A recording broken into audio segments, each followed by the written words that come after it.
In today's video, I'm going to teach you how to make text transparent in Polotno Studio.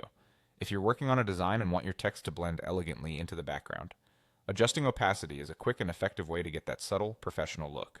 I'll walk you through each part of the process, keeping it simple and practical. First, open your browser and go to studio.polotno.com. This is the online editor we'll be using. It loads right in your browser, so you don't need to install anything. Once the workspace opens, make sure you have your project ready, or add some text to the canvas so you can follow along. Next, click on the text you want to make transparent. You'll know it's selected when you see a bounding box or selection handles around it. If you're clicking and nothing seems to happen, try zooming in a bit to ensure you're selecting the text layer itself and not the background or another element. With the text selected, look for the contextual panel where the text properties are displayed. In Polotno Studio, this panel typically appears along the right side of the screen, though it may also appear at the top depending on your layout.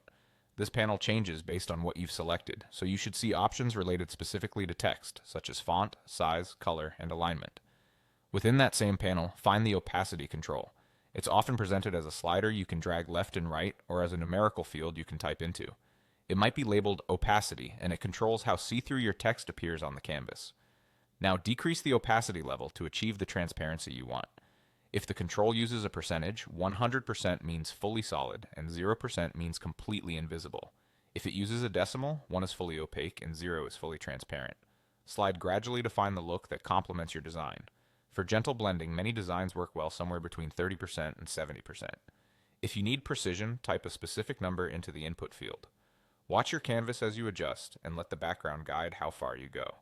That's all it takes. By selecting your text, opening the text properties, locating the opacity control, and lowering it, you can fine-tune how prominently your text appears. Use this technique for watermarks, layered titles, or subtle captions that don't overpower your visuals. Thanks for watching, and enjoy creating cleaner, more polished designs with transparent text in Polotno Studio.